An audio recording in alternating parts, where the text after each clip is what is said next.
Liftoff.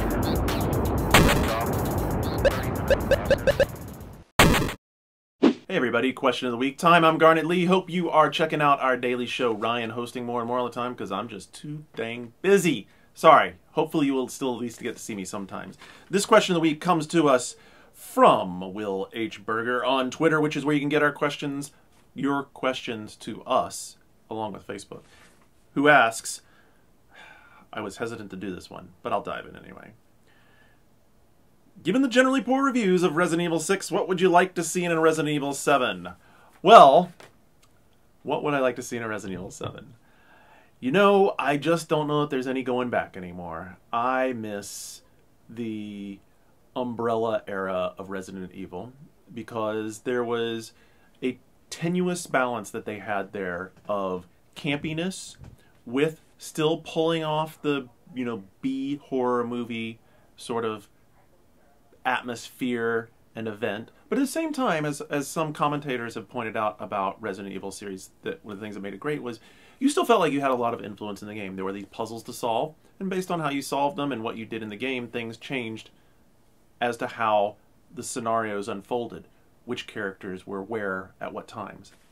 And I think that if you read some of the stuff that we're going to talk about here that Capcom, in the show today, is here what I mean, in the show about Capcom's desire to be more mainstream and reach a broader audience, that is an odd thing to say because horror is one of the most popular of movie genres, and yet we seem to not feel like Capcom seems to feel like it can't make a go of it here. And I look over at Electronic Arts, who's been quite successful with Dead Space, so successful that they're, forging forward with Dead Space 3, albeit making it co-op and potentially taking some of the horror element out.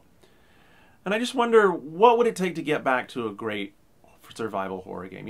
Mikami apparently has a new title underway that's going to be a return to classic survival horror. But what is classic survival horror? I mean, one of the things that was great about Resident Evil, to answer the question, which was what would you like out of a Resident Evil 7, was the combination of the game, but also the world. You can't get past that umbrella. I mean, look, the umbrella setup was so good that whatever you think of the movies, Mila Jovovich is still like making another movie. They're what are they on, Ryan? Is it 5? I think it's 6. It's 6. Okay, so they are on their 6th Resident Evil movie based around the Umbrella lore because the Umbrella lore, cheesy as it was, works for that stuff, right? And now they're kind of adrift because instead of making it about Umbrella, they made it about this idea of bioorganic weapons and these horrible things that people do and counterterrorism, and then there could be other bioorganic weapons, and an Umbrella goes bankrupt, and so then all of their secrets are thrown to the wind and terrorists get a hold of them, and it just lost focus and direction, much like the game itself has. So for a Resident Evil 7, what would I like to see? I would like to see, here's the setup for you. The setup would be one of the family from, what was the name of the family? Well, forgive my forgetting of it. One of the family who created the Umbrella Corporation comes back, or there was a secret member of them in Europe, and they've been stowing away all of these funds and research facilities to bring Umbrella Corporation back to dominance. They bring the company back, of course, secret lab.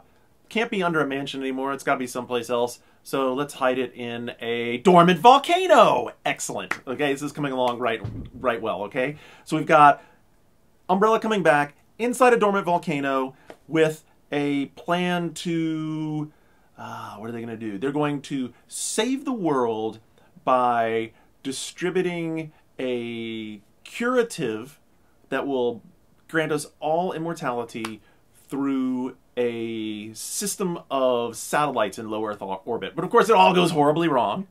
And one of the satellites that's in their test program crashes into, where should it crash? Where do you think it should crash, Ryan? It's a good place for it to crash. Something interesting. Buenos Aires?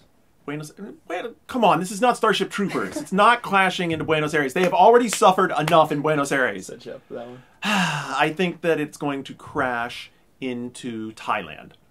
It crashes right into the middle of Thailand, and the entire population is turned into zombies. And then there's an international crisis because part of the world wants to immediately go scorched earth, nuke the place, and just get away from the zombies and make sure that we're not all overrun with zombies. But you lead a force of STARS operatives brought back to spearhead the saving of Indochina. There you go. Success. Resident Evil 7 right there, and it goes through classic, make it like Tomb Raider, like jungle environments with temples, right? With all temples filled with zombies of brought back zombie. Oh my gosh, you can bring back ancestors from like the ancient era of the Thai people. I don't know that much, I don't know enough about Thai culture, but you see, that would be part of the fun part of making this game is you would get to go to Thailand and investigate the culture, really know the history, and then you're bringing that all back to prevent the zombie apocalypse again. What do you think? Oh, it's great. See? It's a winning plan. There you go. Resident Evil 7. Book it.